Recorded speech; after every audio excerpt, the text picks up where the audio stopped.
I'm just a fat liar. Can't wait to get the tournament started and jump into our first match here. We're definitely going to see some Ector. I expect that. Definitely.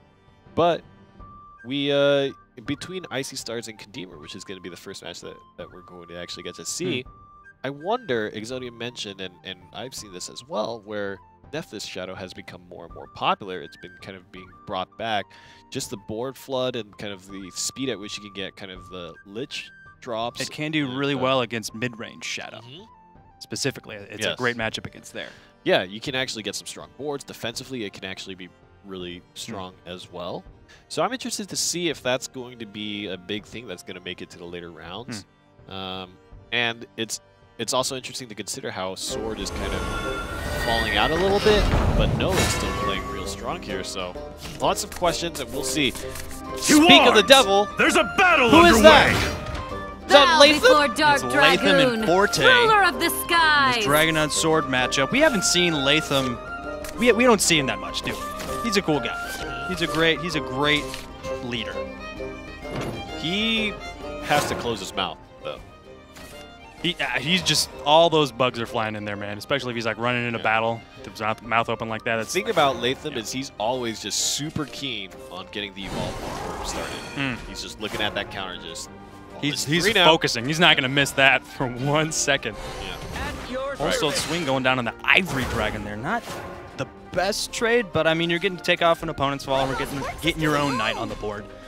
But still, definitely would have wanted to use that on a stronger follower like his Lyral Archer, for instance. But he does get the Mage Leader down. He's going to be able to pull Albert or maybe Luminous Mage. There it is. It's going to be the Luminous Mage. Now, the interesting thing here is in terms of board control, the 2-2 is going to be a real thorn in the side of Kadeemer, and the fact that there's just a whole bunch of 2 defense followers makes it very annoying, particularly for the hand that Kadeemer had. Just 2 1-1 followers on the board. This is not great. Geno, of course, picked very often for this reason entirely, that you can really fly forward and control, and gives you that turn 4 rhythm, that turn 4 tempo that you need. Going first, specifically, because on the next turn, iseestars is going to have to trade into that with his Rahab, and that's 4 attack that the Rahab is going to be down in health. So we'll see. This is going to be tough. The evolution orb decision is going to be important. Kadeemer did draw the Luminous Mage, so he's got that to trade in the Rahab. Yeah, it's going to be very nice. The Mage could be left with 1 defense, but he's going to summon the Floral Fencer here to trade into that, just to get like a little bit more of a board presence. He does spin that Evolve Orb, so he's only got 1 left, but he does have the Luminous Mage, so I don't think he's going to be running short on Evolve Orbs anytime soon. Yeah. What's really interesting here is iseestars' particular lineup here seems very aggressive. You got the Griffin Knight, you also have Forte in hand. It seems very kind of face-oriented, but has not been able to get necessarily so much damage onto Kadeemer himself. And I wonder if that's cause for concern, especially with front guard kind of waiting in the sidelines. And Tsubaki is a great card to have against Dragoncraft. Yeah, especially when you're spending your turn 5 only on Angel of the Word Evolve, and then he was able to ping the Floral Fencer for 1 damage. That's great. And gaining a little bit of tempo with this 4-2 follower, but still, I mean, definitely as Dragoncraft, you want to be making those turn 5 plays much more worth it. Even a Draconic Fervor would have been nice there. But, I mean, something like that would have just left Kadeemer's board even more massive. So I like the choice to go for tempo. So he's going to go for the Geno here. And that's kind of going to earn him 1 damage plus the board control of the 2 additional knights. And that's interesting to think about, right? Because there's definitely a consideration where is 1 damage worth throwing away the rush. You still have evolution orbs to spend, and I don't know what the right answer is, but it certainly is efficient in the sense of getting the last word effect to happen as well. And drawing into another Luminous Mage here, this evolved knight could be absolutely massive, giving the other knights buffed attack damage as well. They could trade into the Kai'Sa and the Carrot as well, but it's just going to be the Luminous Mage for the evolve. That's going to be good. It kind of forces iseestars into a situation where he has to really respect the board state. Because it could just blow up on him real quick. Now iseestars is in overflow, and he's got the 5-cost Forte in his hand. Might want to play that for an evolve. There's no real options that Kadeemer has in his hand to get rid of that. He would need, I mean, the Tsubaki, of course, is great. I mean, he's got that to just kind of take that off the board immediately. So he's got 10 damage, And if he evolves, then that would be 4 more damage on top of that. So I think he has 14 if you opted to play the Alwidas, plus evolve the Luminous Knight. Gotcha. We'll see if he evolves the Luminous Knight here. Mm. And that's what we were talking about with the Tsubaki being such a valuable card in this situation, especially when you have board control. And Kadeemer going first with the double Geno in his hand allowed him this scenario where he has strong board control and the ability to swing face for a lot. Right, there was a lot of resources that iseestars committed to that Forte using the Dragon Emissary to get it in your hand, and then you finally play it on turn 7 when you're in overflow, and then Tsubaki just comes down, and it's really like a golden ticket for the Swordcraft player to run away with this game. And iseestars is already at 9 health, Kadeemer's at 11 health, but there's a lot of pressure that Kadeemer has, and that's going to be iseestars bowing out. Yeah, and a lot of it came down to kind of the situation that I feel like it played ideally into Swordcraft's hand, right? Right. You gain the early board control, you have that Floral Fencer evolve. All of these are big things, big goals for Swordcraft, and then you get the Tsubaki on time with board control and the Luminous Mage Knight evolve combo to gain the bonus damage. Basically, every single thing that Swordcraft could imagine going right for it went right. Yeah. And so Kadeemer looking real good, looking real good to push on. Perfect Swordcraft win there, I'd say. We'll see what Kadeemer's alternate deck is here, and if iseestars is going to opt to swap off of the Dragoncraft deck. Now, I feel like that there are certain things to think about in terms of iseestars. I feel like had some pretty solid early options, just in the sense of kind of having 2/2 cards against 1/1 cards, but Kadeemer made a lot of very good choices to kind of push them off the board.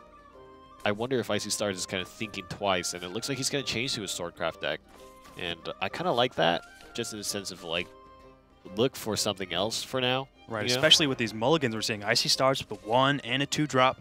He's got Geno as well. He's going first. That's going to be massive amounts of tempo. And Kadeemer, he's got 2 Draconic Fervor. He's got some clear with Breath of the Salamander, but there's no real way for him to gain a foothold in this game too early. It could be too late for him by the time he's able to get those Draconic Fervors.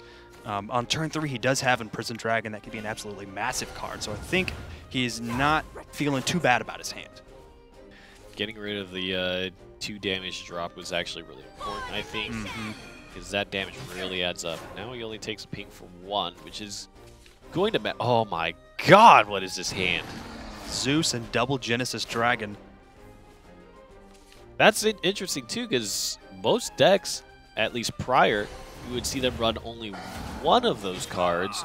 This is running both of them, plus an extra copy of Genesis Dragon. And iseestars being able to draw into Demonic Strike there, being able to take out the Dragon, and then he goes for face with Fervid Soldier and the Goblin as well. But this is the last turn, right? He can actually Draconic Fervor and heal up. Now, if there is no good top deck here for iseestars, actually not in such immediate trouble, just because they can't swing immediately. But the damage might add up if there's no good kind of board clear situation. iseestars is going to evolve the Goblin, just go for face damage here.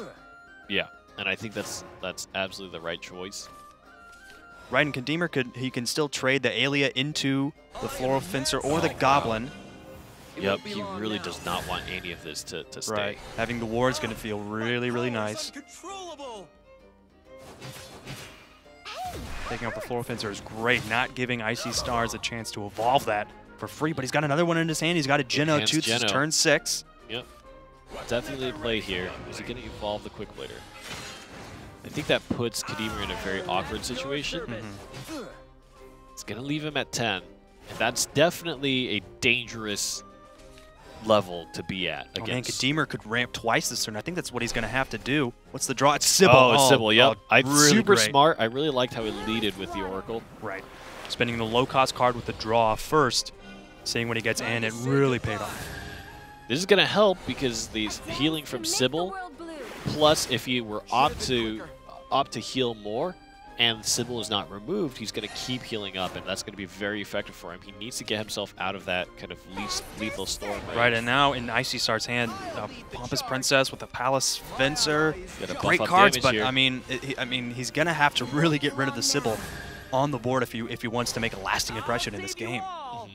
So still kind of a dangerous spot. Going to pass the Sybil, and we're at 10 play points now, so Oh my gosh, that's so many resources that I think the that's Bahamut scary, could take though. out. If you play Bahamut, you don't have a ward. If you top Right. deck something, I mean, 8 damage is a little hard to reach, especially without an Evolve Orb. Mhm. But But it's a even little if scary. you Zeus or Genesis Dragon, there could be a Tsubaki coming up in the next draw for Icy Stars. There's either way, he's taking a risk, Yeah. no matter what. He's so low on health. It's gonna be really tricky. There's so many pros and cons to weigh with the choice to make. You get the ward and the Bane with Zeus. That's massive because that could just pay dividends.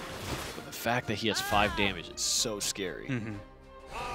He's going to go for it. He's going to go for Zeus, and that's going to remove 1 more card here.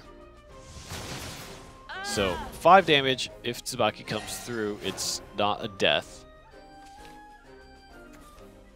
Another Palace Fencer, and there's still the Floral Fencer in the hand of Icy Stars. He's going to have to just throw that on the board immediately without an Evolve Orb. Lots of cards being thrown in here. What a big drop.